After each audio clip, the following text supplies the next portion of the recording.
नमस्कार मित्रांनो, जय महाराष्ट्र मित्रांनो मी अनुराग आणि तुम्ही बघत आहात उद्योग मराठी यूट्यूब चॅनल। मित्रांनो, तुम्ही जर आयुष्यमान भारत कार्ड तुम्हाला डाउनलोड करायचं असेल तर ते कसं करायचं हे तुम्हाला आजच्या व्हिडिओमध्ये सांगणार आहे। तर त्यासाठी सगळ्यात पहिले तुम्हाला या वेबसाईटवर येऊन घ्यायचं आहे। वेबसाईटचं नाव तुम्ही बघू शकता इथे beneficiary.nha.gov.in या वेबसाईटवर आल्यानंतर तुम्हाला इथे दोन पर्याय दिसतील लॉग इन करण्यासाठी, एक बेनिफिशरी आणि एक ऑपरेटर।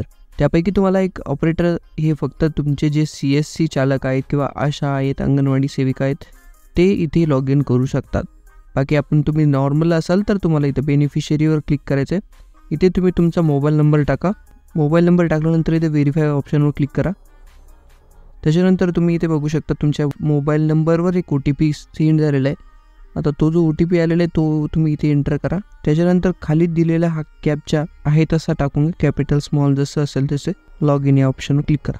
तुम्ही बघू शकता इथे मित्रांनो लॉग इन झालेलं आहे। तिथे तुम्हाला पर्याय दिसतील स्कीम, इथे PMJAY प्रधानमंत्री जन आरोग्य योजना या योजनेमार्फतच आपल्याला कार्ड काढायचे, तर ते स्कीम हीच ठेवा।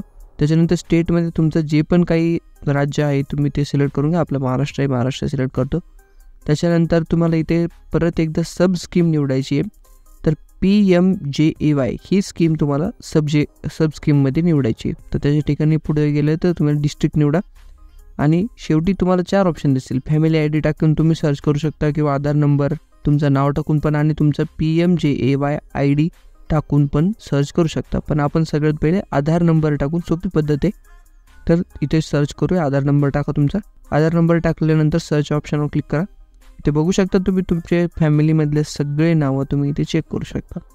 आता इथे झालेले तर जे 2 कार्ड झालेले मला हे कार्ड डाउनलोड करायचे, तर याच्यासाठी तुम्ही इथे डाउनलोड या पर्यायावर क्लिक करा।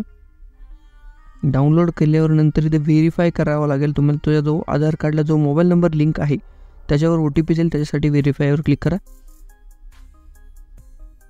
इथे टर्म्स अँड कंडिशन ॲक्सेप्ट करून अलो करा। मोड ऑफ ऑथेंटिकेशन इथं आधार OTP या ऑप्शनवर क्लिक करा।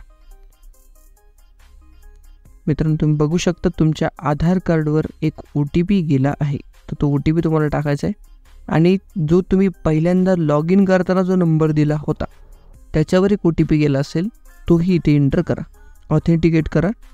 तुम्ही इथे बघू शकता तुमचे झालेले कार्ड इथे तुम्ही बघू शकता।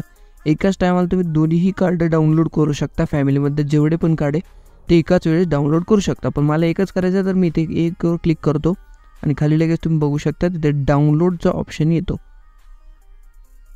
आणि खाली इथे बघू शकता तुम्ही इथे लगेच डाउनलोडचा ऑप्शन येतो। याच्यावर क्लिक केलं की तुमचं जे कार्ड आहे ते डाउनलोड झालेलं आहे। मित्रांनो तुम्ही इथे बघू शकतात याची प्रिंट काढून तुम्ही कुठेही तुमच्या हॉस्पिटलच्या कामासाठी यूज करू शकतात। तर मित्रांनो तुम्हाला हा व्हिडिओ आवडला असेल तर व्हिडिओला लाईक आणि आपल्या चॅनलला सबस्क्राईब करायला नक्की। मित्रांनो तुम्हाला जर हा व्हिडिओ आवडला असेल तर व्हिडिओला लाईक आणि आपल्या चॅनलला सबस्क्राईब नक्की करा। जय हिंद, जय महाराष्ट्र।